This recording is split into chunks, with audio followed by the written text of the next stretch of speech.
On social media recently, and indeed in a video that I posted a few months ago, I have been pondering the kingship of Edward III.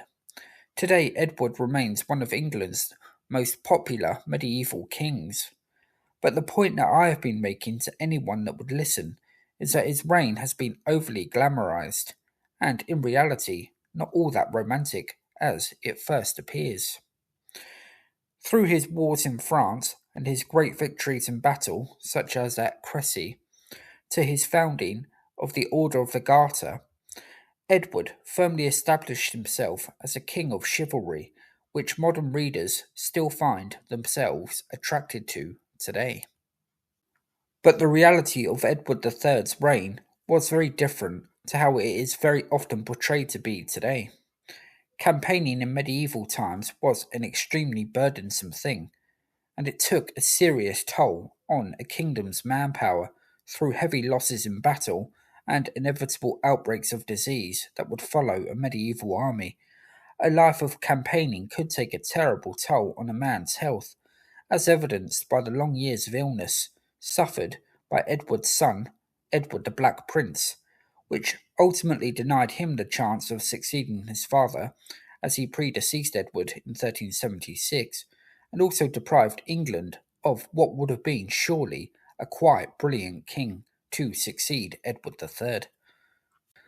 The story of Edward the Black Prince in itself is almost enough to realise that the war he and Edward III had undertaken against the French was filled with cruel realities. But the starkness of this harsh truth goes beyond the physical suffering of one individual and great knight. Edward III's war, which became known as the Hundred Years' War and continued on and off long after his death in 1377, also burdened England as a nation. A medieval army had to be financed and supported. In 1339, during one of his campaigns, Edward wrote to England complaining of the lack of financial support he was being provided with.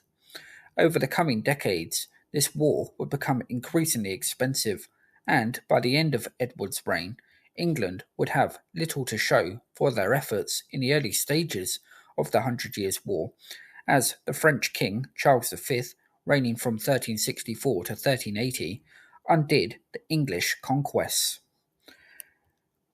The English crown was now impoverished, and poll taxes were levied, which created tremendous resentment amongst an already seething peasantry class, who eventually showed their anger during the Peasants' Revolt of 1381 during the reign of Edward's grandson, Richard II.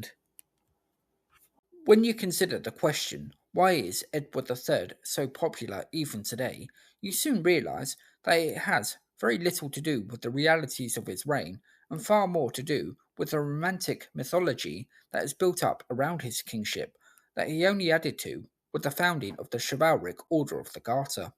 In real terms, Edward had declared war on France based on a false claim to the French crown, lost most of what he had won, and left the nation vulnerable to a potential invasion. He angered the peasants by suppressing their wages with his Statute of Labourers in 1351, and by the end of his reign, he couldn't even guarantee their safety from the invading French. Edward III's war created social disorder at home shortly after his reign, as we've seen with the Peasants' Revolt, and even after the Hundred Years' War was over in 1453, with the Wars of the Roses, another direct consequence of Edward's decision to invade France. In short, people like the idea of Edward III more than what he actually was. Historians continue to spread the idea that he was, in the words of Ian Mortimer, the perfect king. Edward III wasn't anything of the sort. During his reign, Edward held two foreign kings as prisoner in England, David II of Scotland and John II of France. The stories of both men, John in particular, contributing to Edward's reputation as a chivalrous king. I may sound miserly in my assessment of Edward III, but I do think it is worth guarding against a king who helped to create real social disorder in England both after his reign and in the following century. Although my overall assessment of Edward III has been rather negative, I'll try and end on a positive note. Certainly, Edward left an impression on the Scottish King David II, who was captive in England for over a decade and who was captivated by Edward's court of chivalry. And the French King John II was much the same. John had been taken prisoner by Edward the Black Prince at Poitiers, and the heir to Edward III's crown did his father proud by treating John with all due respect. It says a lot that, after John had been released from his captivity in England, the French king would voluntarily return after the terms of his release had been broken. This says something of both John's honour as a man and the impression he would have gained of Edward III. As for my criticism of Edward's contributions to the peasants' revolt, certainly it has to be tempered a little.